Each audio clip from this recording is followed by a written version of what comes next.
Assalamualaikum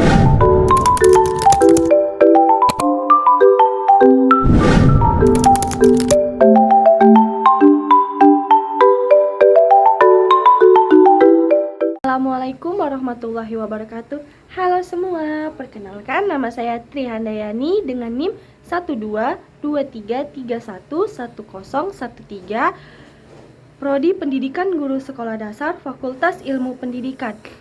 Tugas ini untuk memenuhi mata kuliah pembelajaran bahasa dan sastra di SD. Selamat menyaksikan. Dadah. Di sini saya akan mensimulasikan bagaimana mengajar, yaitu mengenai materi Bahasa Indonesia Ayo Berbahasa Santun fase A kelas 2. Adapun tujuan pembelajaran kali ini yaitu merespon dengan bertanya tentang sesuatu, menjawab, menanggapi komentar orang lain, yaitu guru, teman, orang dewasa, orang tua, dan lingkungan sekitar dengan baik dan santun dalam sesuatu percakapan.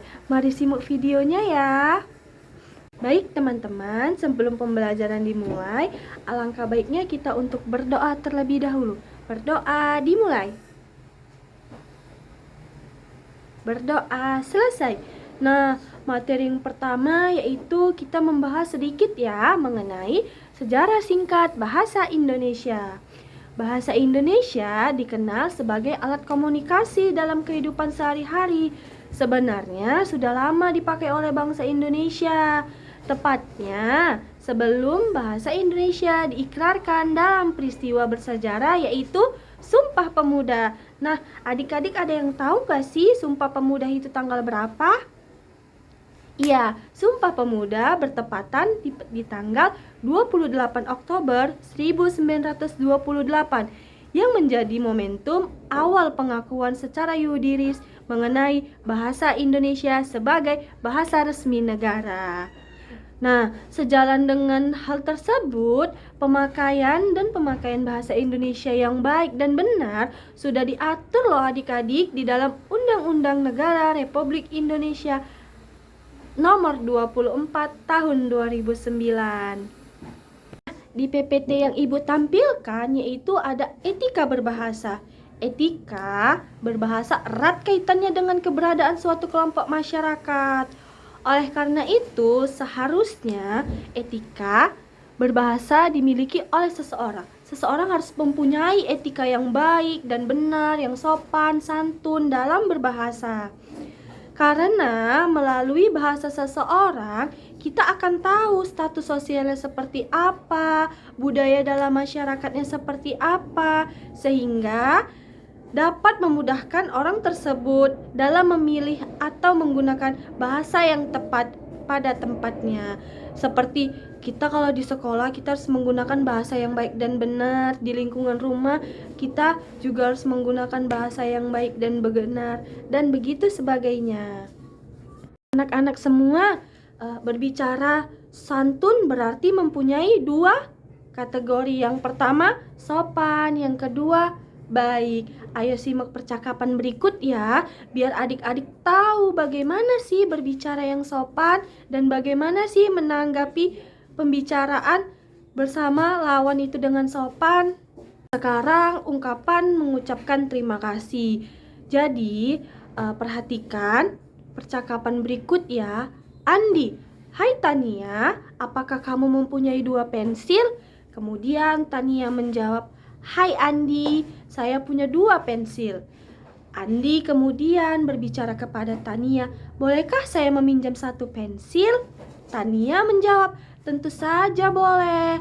Andi, terima kasih banyak Tania. Kemudian Tania menjawab, sama-sama Andi.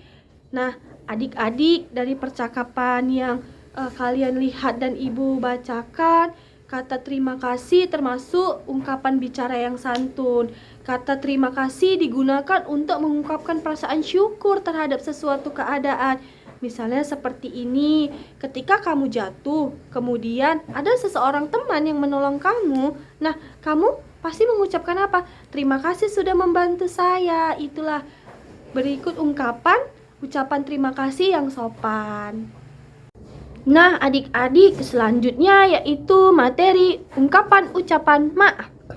Nah, Adik-adik, ibu mau tahu bagaimana sih ungkapan ucapan yang maaf itu yang baik dan benar? Nah, gak tahu ya? Ayo kita belajar sama-sama ya. Nih, sore hari ibu sedang membereskan rumah. Tiba-tiba Budi tidak sengaja menumpahkan air. Kemudian Budi berbicara, "Ibu, Budi minta maaf telah menumpahkan air." Kemudian ibu menjawab, "Tidak apa-apa Budi, tolong ambilkan kain pel dan bersihkan ya."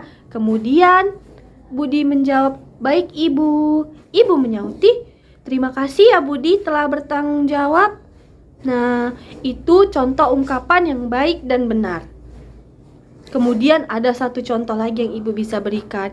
Nah, adik-adik, contoh yang kedua, misalnya seperti ini. Ketika kalian sedang bermain di lingkungan rumah maupun di lingkungan sekolah, pada saat berlari kalian tidak sengaja tuh menyenggol temannya, kemudian temannya jatuh.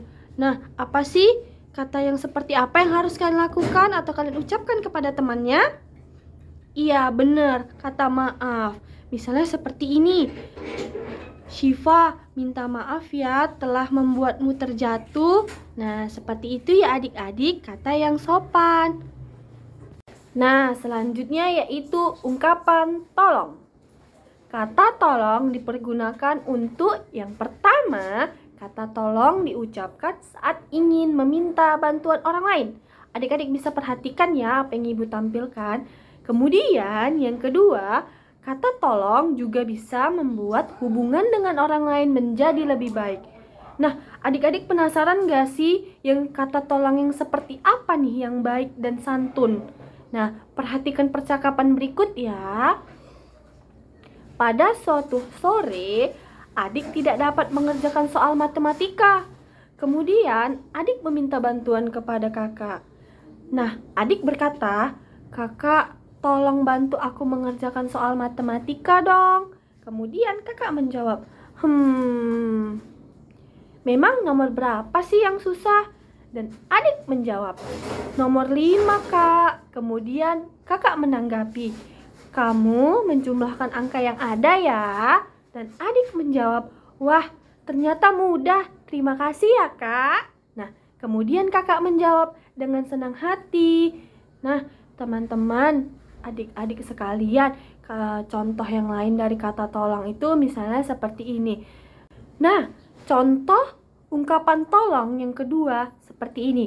Pada suatu hari, ibu baru pulang berbelanja dari pasar. Kemudian, ibu kesulitan membawa belanjaannya ke dalam rumah dan ibu meminta tolong. "Kakak, tolong bawakan ya belanjaan ibu ke dalam." Dan kakak menjawab dengan senang hati ibu. Nah, seperti itu ya anak-anak. Nah, selanjutnya ada ungkapan permisi. Bisa adik-adik perhatikan, kata permisi digunakan untuk meminta izin atau berjalan melewati orang. Kata permisi juga dapat membuat kita menjadi orang yang selalu menghargai orang lain. Nah, adik-adik penasaran gak sih gimana sih contoh ungkapan permisi itu? Nah, mari simak videonya ya. Yang perhatikan percakapan berikut. Pagi hari, Ani berjalan ke sekolah dan melewati ibu-ibu yang sedang membeli sayur di depan gang rumahnya. Kemudian kondisinya ramai dan jalanan sempit. Ani kemudian berbicara dengan santun, "Ani, permisi, saya izin lewat ya ibu." Kemudian ibu-ibu yang sedang membeli sayur menjawab, "Oh iya, silahkan." Nah, kemudian Ani menjawab, "Terima kasih banyak." Nah, ibu-ibu menjawab lagi, "Sama-sama." Sekian pemaparan materi saya mengenai ayo berbahasa yang santun. Mohon maaf apabila ada kata-kata yang salah. Selamat belajar dan selamat menyaksikan video selanjutnya. Bye-bye.